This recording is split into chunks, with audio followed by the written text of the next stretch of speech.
Willkommen bei Verlaufgeschichte, an einem Punkt, an dem Geld, Macht und Geschichte aufeinandertreffen. In jener komplexen Welt, in der nicht so einfach ist, wie es scheint.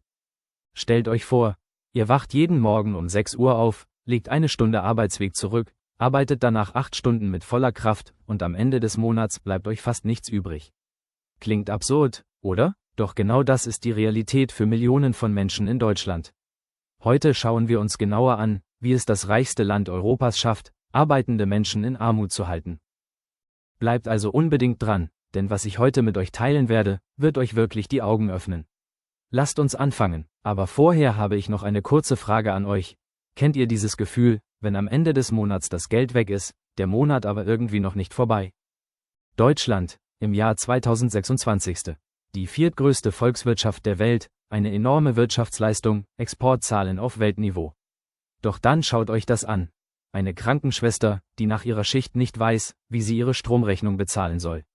Oder ein Paketbote, der 2 Jobs braucht, um seine Familie ernähren zu können. Wie kann ein solches Bild überhaupt möglich sein? Gehen wir das Schritt für Schritt durch. Beginnen wir mit den nackten Zahlen. Das durchschnittliche Gehalt in Deutschland liegt bei etwa 3.300 € brutto. Klingt im ersten Moment gar nicht schlecht, oder? Aber wartet einen Moment. Brutto bedeutet, bevor sich der Staat seinen Anteil nimmt. Nach Steuern und Sozialabgaben, und glaubt mir, die sind alles andere als gering, bleiben im Durchschnitt nur noch rund 2.100 € netto übrig. Jetzt beginnt der Spaß. In einer deutschen Stadt liegt die durchschnittliche Kaltmiete für eine Zweizimmerwohnung zwischen 800 und 1.000 €.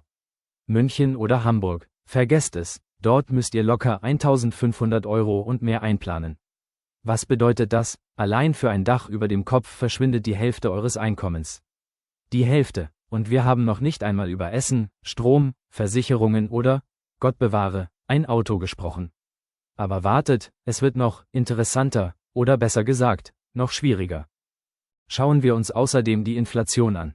Zwischen 2020 und 2024 sind die Lebenshaltungskosten um etwa 20% gestiegen. 20%. Das bedeutet, der Einkaufskorb, den ihr vor 4 Jahren mit denselben Produkten gefüllt habt, kostet heute 20% mehr. Und um wie viel sind die Löhne gestiegen? Im Durchschnitt gerade einmal 8 bis 10%. Denkt einmal darüber nach, wenn die Preise schneller steigen als eure Löhne, werdet ihr automatisch ärmer. Das ist keine komplizierte Wissenschaft, das ist einfache Mathematik. Und trotzdem tut die Politik so, als wäre alles in Ordnung. Sie sprechen von Wirtschaftswachstum. Ja, die Wirtschaft wächst. Aber für wen eigentlich? Jetzt komme ich zu einem Begriff, den viele von euch vielleicht zum ersten Mal hören. Working Poor, also arbeitende Arme.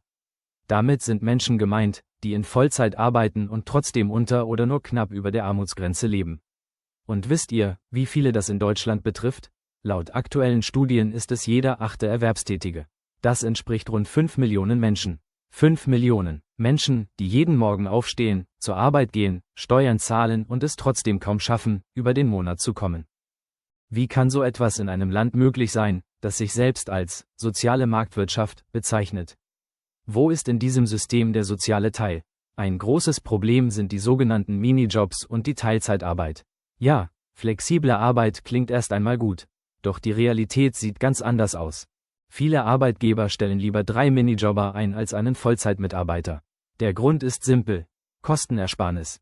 Keine vollen Sozialabgaben, keine Urlaubsansprüche wie bei Vollzeitstellen, keine echte Jobsicherheit wie bei normalen Arbeitsverträgen. Für Unternehmen ist das ein Traum. Für die Beschäftigten wird es zum Albtraum. Und dann heißt es, du musst einfach mehr arbeiten. Großartige Idee, wirklich. Morgens arbeite ich im Supermarkt, mittags fahre ich als Kurier, abends stehe ich hinter der Bar. Und wann lebe ich eigentlich mein Leben? Wann sehe ich meine Kinder? Das ist keine Lösung, das ist nichts anderes als moderne Sklaverei. Und dann gibt es da noch das Steuersystem. Ach ja, dieses Steuersystem. Deutschland gehört zu den Ländern mit der höchsten Steuerlast weltweit. Wenn du arbeitest, triffst du auf Folgendes: Einkommensteuer, Solidaritätszuschlag, ja, den gibt es immer noch und viele zahlen ihn, und wenn du Kirchenmitglied bist, auch Kirchensteuer. Dazu kommen die Sozialabgaben: Rentenversicherung, Krankenversicherung, Arbeitslosenversicherung und Pflegeversicherung. Am Ende verschwinden fast 40% deines Bruttogehalts. Denk darüber nach, fast die Hälfte deiner Arbeit gehört dem Staat. Und was bekommst du dafür? Überfüllte Krankenhäuser, heruntergekommene Schulen, marode Straßen und eine Rente, von der du später nicht leben kannst. Großartig, oder? Doch jetzt kommt der Punkt, der besonders auffällt. Während normale Arbeitnehmer fast 40% an Steuern und Abgaben zahlen, werden Kapitalerträge, also Gewinne aus Aktien, Immobilien oder Investments, mit gerade einmal 25% besteuert.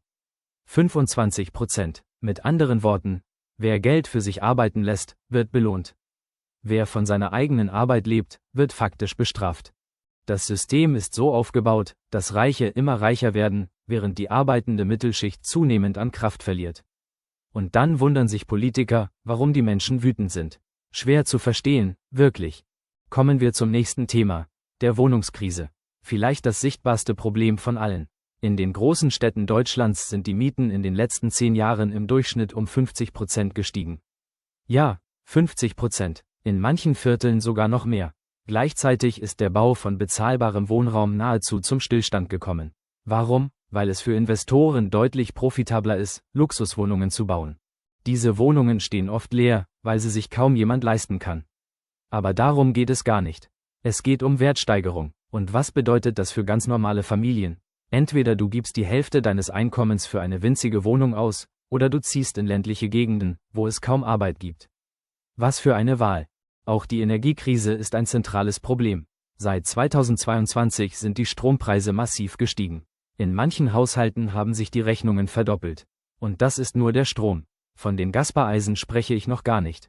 Viele Menschen stehen im Winter vor einer bitteren Entscheidung. Heizen oder genug zu essen kaufen. Und das in einem der reichsten Länder der Welt, Deutschland. Da stellt sich zwangsläufig die Frage, wie kann das sein? Wo geht dieses ganze Geld hin? Die unbequeme Wahrheit ist, das Geld ist da. Aber der Reichtum ist extrem ungleich verteilt. In Deutschland besitzen die reichsten 10% mehr als 60% des gesamten Vermögens. Ja, 60%. Die untere Hälfte der Bevölkerung hingegen besitzt fast nichts. Nahezu null Vermögen. Diese Menschen arbeiten ihr ganzes Leben lang. Und am Ende bleibt nichts. Keine Ersparnisse, kein Eigentum, keine finanzielle Sicherheit.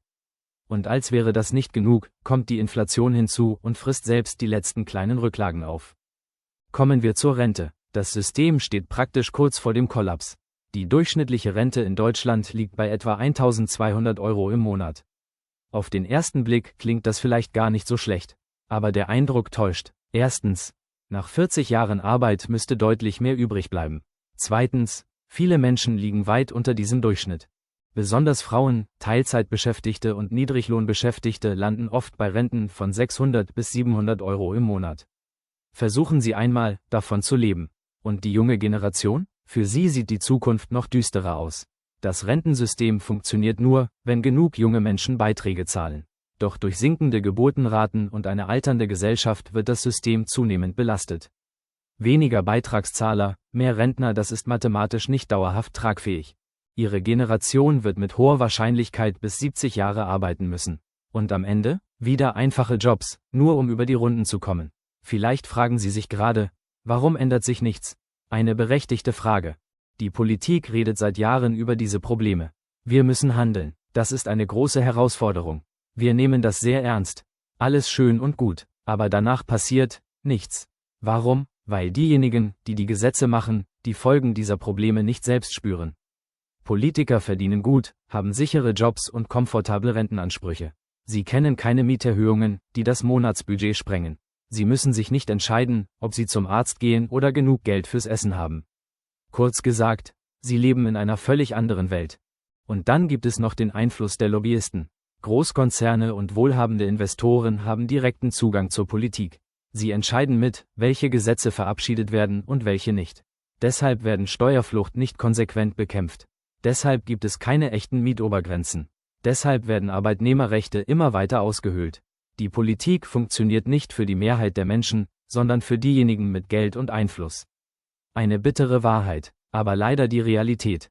Was mich am meisten wütend macht, ist Folgendes. Deutschland ist ein reiches Land.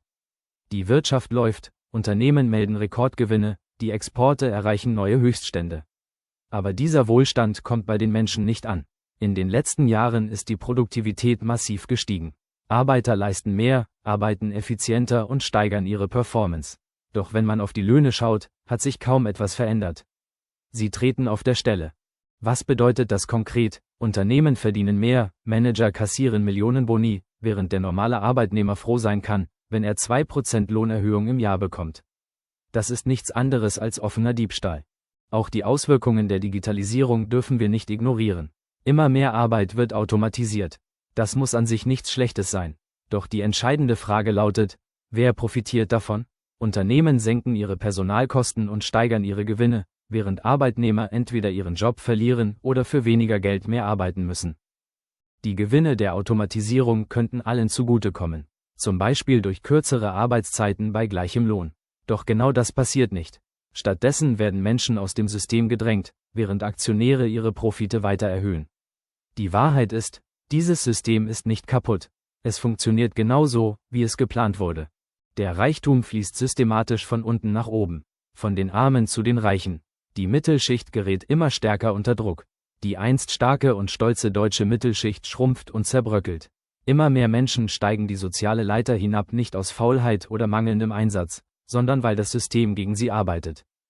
Jetzt möchte ich Ihnen ein konkretes Beispiel geben, damit klar wird, dass das hier keine Theorie ist, sondern gnadenlose Realität.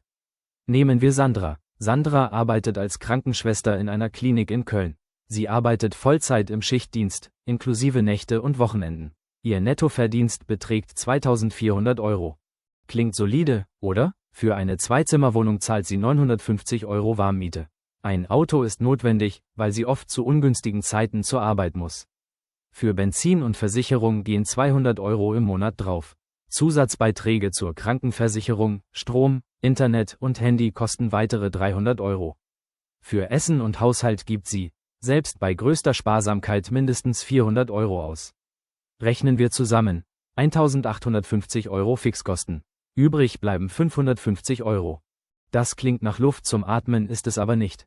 Denn dann kommt die kaputte Waschmaschine, die Autoreparatur oder einfach ein neues Paar Winterschuhe. Und plötzlich ist das Konto leer. Sandra hat keine Rücklagen, Urlaub ist ein Luxus und an Altersvorsorge ist nicht einmal zu denken. Und das, obwohl sie einen systemrelevanten Beruf ausübt. Ohne Menschen wie Sandra würde das Gesundheitssystem kollabieren. Doch das System dankt es ihr nicht einmal. Schauen wir uns nun ein Beispiel aus der jungen Generation an. Lisa. Lisa ist 28 Jahre alt, hat studiert, einen Master in Betriebswirtschaft, spricht 3 Sprachen und arbeitet in einem mittelständischen Unternehmen. Ihr Nettoverdienst liegt bei 2.200 Euro. Für den Berufseinstieg klingt das zunächst nicht schlecht. Doch Lisa lebt in Hamburg. Ihre Wohnsituation? Ein WG-Zimmer, keine eigene Wohnung. Die Miete beträgt 600 Euro im Monat.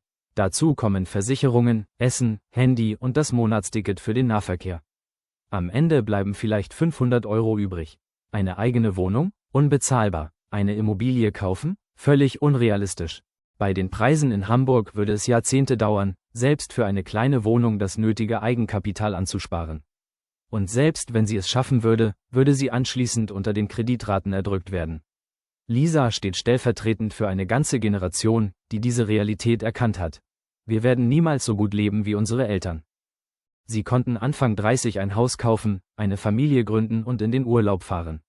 Unsere Generation kann sich glücklich schätzen, wenn sie irgendwann einmal eine Zweizimmerwohnung mieten kann. Und hier liegt die Ironie. Sowohl Sandra als auch Lisa arbeiten. Sie sind nicht arbeitslos. Sie liegen nicht in der sogenannten sozialen Hängematte, wie manche Politiker es gerne behaupten. Im Gegenteil, sie tragen zum Bruttoinlandsprodukt bei, zahlen Steuern und Sozialabgaben und halten dieses Land am Laufen. Und trotzdem reicht es nicht. Das ist das Perverse an diesem System. Du kannst alles richtig machen. Eine Ausbildung, ein Studium, einen Vollzeitjob und kommst trotzdem nicht voran. Gleichzeitig hörst du von Managergehältern in Millionenhöhe, von Boni, Aktienpaketen und Luxusleben. Der CEO eines DAX-Konzerns verdient in einem Jahr mehr Geld, als Sandra in ihrem ganzen Leben jemals verdienen wird. Ist seine Arbeit wirklich 1000-mal wertvoller? Ich glaube nicht. Was mich besonders wütend macht, ist das Narrativ in den Medien. Immer wieder hört man: Wenn du nur hart genug arbeitest, schaffst du es schon. Jeder ist seines Glückes Schmied. Bullshit, das ist eine Lüge, die uns erzählt wird, damit wir uns selbst die Schuld geben. Nach dem Motto: Bist du arm, hast du wohl nicht genug gearbeitet. Nein, das stimmt einfach nicht. Sandra und Lisa arbeiten hart, oft härter als viele Gutverdiener. Aber ihnen fehlt die Struktur, das Vermögen und die richtigen Verbindungen. Sie wurden im falschen Sektor, zur falschen Zeit und in der falschen Einkommensklasse geboren. Das heutige System ist nicht mehr leistungsorientiert. Es belohnt nicht Arbeit, es belohnt Kapital. Und es gibt noch einen weiteren Punkt, über den viel zu wenig gesprochen wird: die mentale Belastung. Ständige finanzielle Sorgen wirken sich massiv auf die psychische Gesundheit aus. Zahlreiche Studien zeigen, dass finanzielle Unsicherheit zu Depressionen, Angststörungen und Beziehungsproblemen führt. Menschen in prekären Arbeitsverhältnissen haben eine geringere Lebenserwartung. Nicht nur wegen schlechter Ernährung oder zu wenig Bewegung, auch wenn das eine Rolle spielt, sondern vor allem wegen des dauerhaften Stresses und des ständigen Drucks. Und dann heißt es: Gönn dir doch mal etwas. Mach Yoga, trink einen Smoothie, als ob das die strukturellen Probleme lösen würde. Das ist einfach nur zynisch. Was können wir also tun?